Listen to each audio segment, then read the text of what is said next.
let me tell you two stories that happened to me that gave me insight into lesson 17, the journey to becoming unimportant. The first story is about an individual who worked at Raiz Corp for many years. I'm going to call him Tsepo. Tsepo was good at what he did, and as we started to grow, he grew with the business. And there was a point in time where I could see that he was battling in his role. There was just too much to do. In a discussion with him, we decided to bring in an employee, his first employee, and he was actually quite excited about that and started to give that employee a few things to do. But every time I walked past Tsepo and his employee, I could see that the employee was really not well utilized. So I approached Tsepo and said, you need to give this person more work to do. You need to delegate more stuff to this person to do to free you up. In spite of having somebody to delegate to, I could see that Tsepo was still battling with all the work that he had to do and was still working late and being late on deadlines. Every time I spoke to this employee, he actually was asking for more work. He realized that he wasn't being fully utilized and was actually pleading for more work. He was also afraid that we would think that he wasn't being effective and therefore he might lose his job. Due to the fact that Tsepo kept missing deadlines and due to the fact that Tsepo seemed so busy, I made a very, very bad mistake. I interpreted that in fact Tsepo needed another employee. So what did I do? I employed another person with Tsepo to do other stuff for Tsepo. Even though I understood that the first employee was underutilized, my interpretation as to why Tsepo was so busy was that that first employee could not do all the things that Tsepo still needed to do, and other skills were required. So I made the very stupid mistake of employing a second person to work for Tsepo with different skills that could, if delegated to, take care of all the other things that Tsepo was battling to get out on time, on budget, and on promise. So now I have a department with Tsepo and 2 employees, and you can guess the outcome. The second employee was also begging for more work. And yes, you know what's happening. I know what's happening. There was no delegation. Raiz Corp continues to grow. Tsepo is working later and later. One of those employees gets frustrated and leaves. Third mistake, we replace that employee with another employee who is also getting frustrated because she's not being delegated to. Raiz Corp continues to grow. Tsepo keeps missing deadlines. Raiz Corp starts to suffer. And now the conversation is, Tsepo is in the way of Raiz Corp's growth. Tsepo then goes into performance management. Quite predictably and unfortunately, he does not remedy, and Tsepo loses his job. About a year after that incident, I met with Tsepo for a coffee to catch up on what was happening in his life and plucked up the courage to ask him why, given all the resources that I had given to him, did he not then delegate to those 2 people in his department. And what he said was that he realized his mistake only after he had lost his job. But actually, ironically, the reason he wasn't delegating was because he thought that if he delegates to these 2 individuals, that his role would become redundant and he would lose his job. I'll come back to that a bit later. Could you see some version of yourself in the story of Tsepo? Perhaps this is you right now. Perhaps it's a past iteration of yourself. Or perhaps you are Allon and watching this unfold in your growing business. This series is all about learning from the successes and failures that Allon Raiz, CEO of Raiz Corp, has experienced over the last 20 years. This discussion goes to the heart of scale, your ability to become unimportant in your business. I'm Gareth Armstrong, and this is a Razor's Edge podcast. The second story is actually an older story. It's a story of when I was the marketing director of a vehicle security company. I was in my late 20s, and I had a similar problem to Tsepo. Not the same one, but a similar one. At any point in the day, there would be 2 to 3 people queuing outside my office, waiting for me to sign something off, to make a decision, to make a judgment call.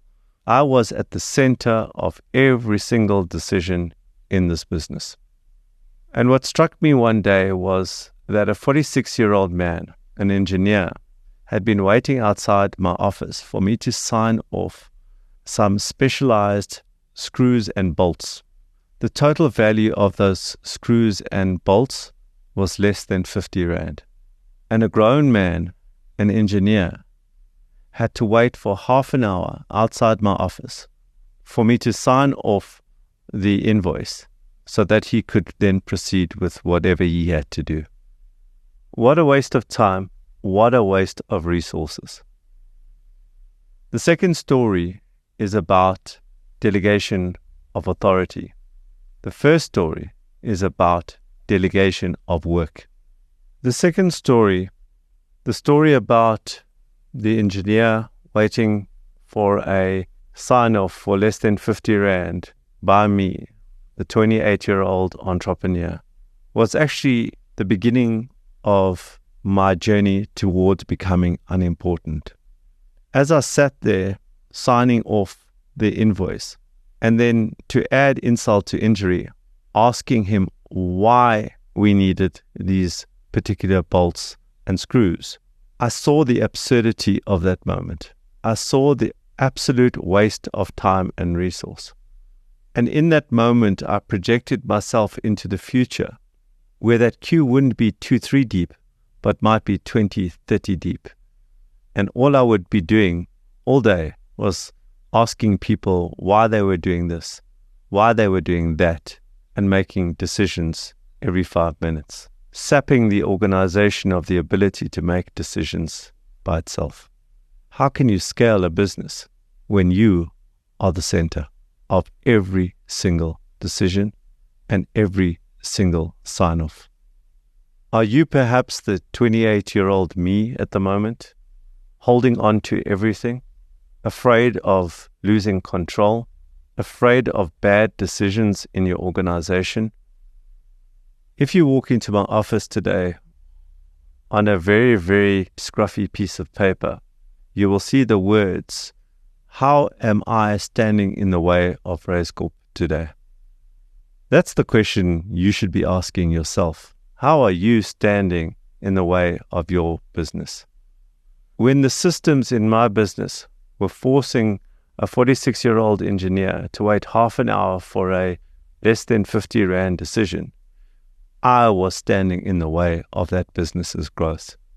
When Tsepo was not delegating to the 2 very competent staff that had been supplied to him, he was standing in the way of Raiz Corp. I know what you're experiencing right now. You've had that aha moment, but there's that other part of you, that part that includes your desire to offer a superior service or product to your clients that is saying, I can't let go. They don't know what I know, or they can't do what I can do at the speed that I'm able to do it. We're going to lose our clients if I'm not involved. All of these fears may very well turn out to be true. However, it won't be because you delegated, but rather because you opted to abdicate instead of delegating. What's the difference? Let's let Allon guide us. Now we have to bring in the concept of delegation and abdication again. I've spoken about this many times before in the various series we've produced, but I just want to highlight the difference between the two right now.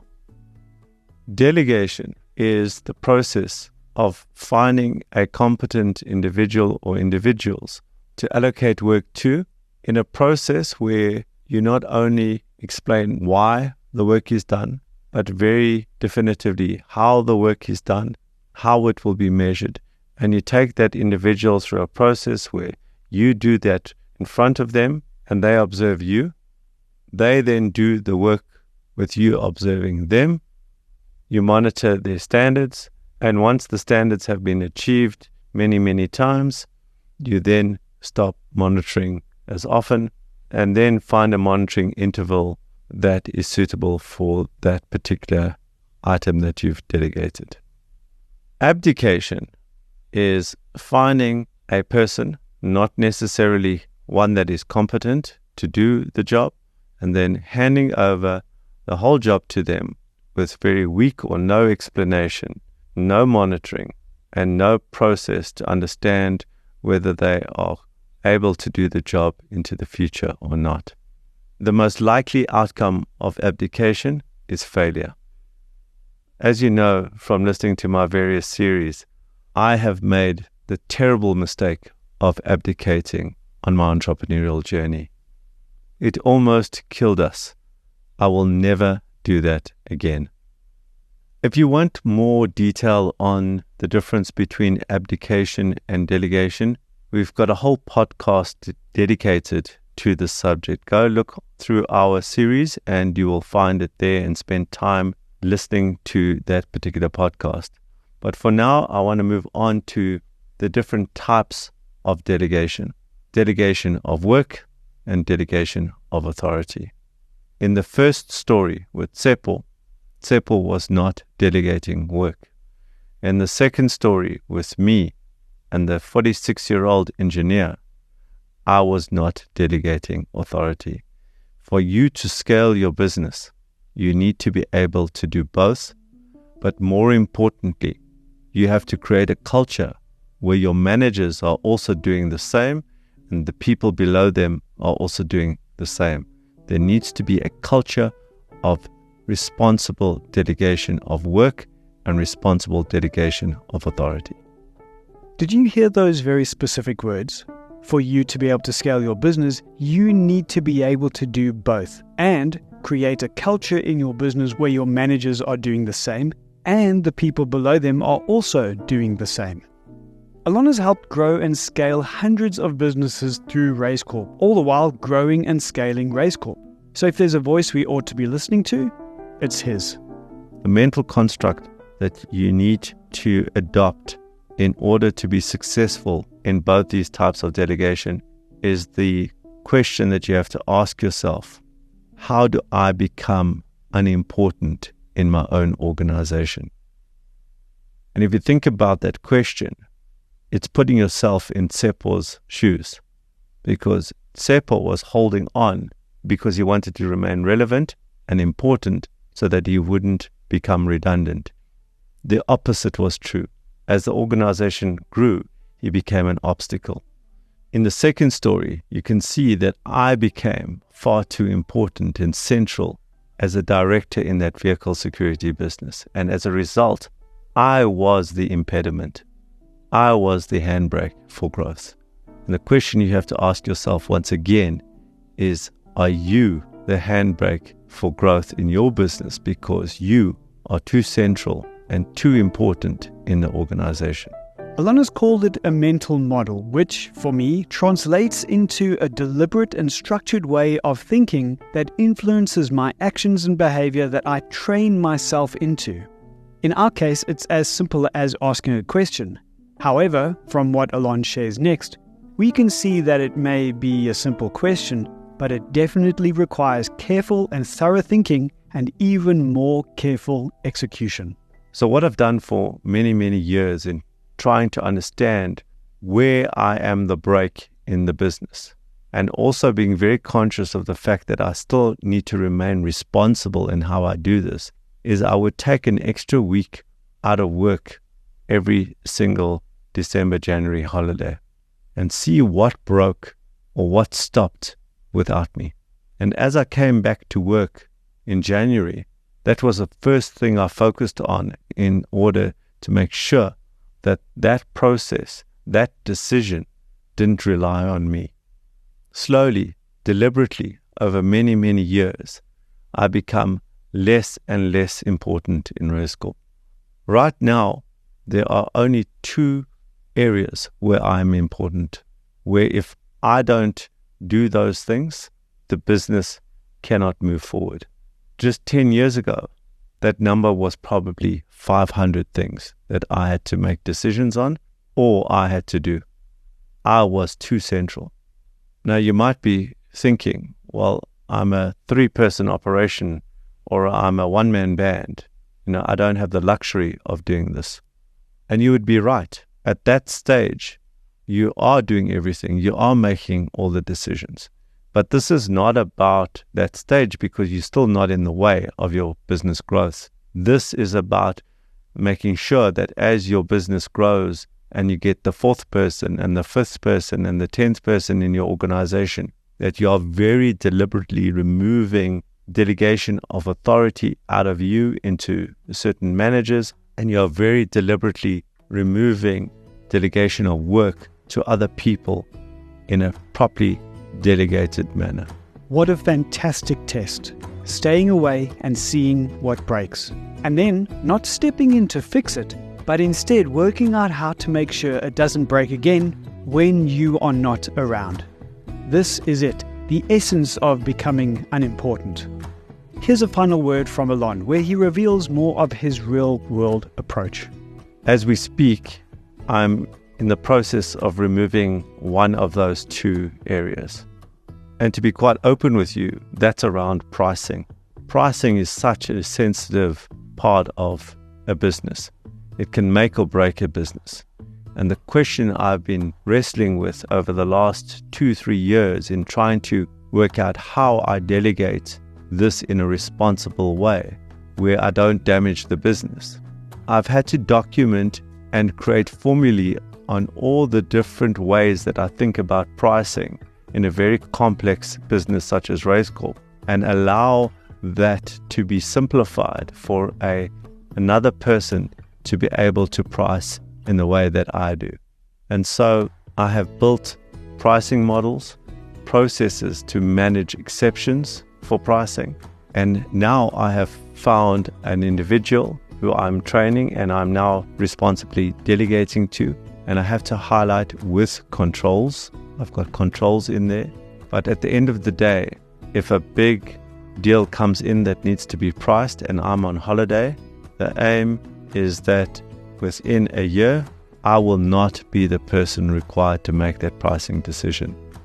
The process, the system, and that individual will be able to do it. And they will have, most importantly, the authority to do so. Head over to raizcorp.com where you'll find similar resources to this one, and also the opportunity to sign up for notifications to stay updated on new releases. In addition to this, follow Raiz Corp on your favorite social media platforms where you'll find additional updates about this podcast series and others we are producing. My name is Gareth Armstrong, and I'll see you in the next lesson.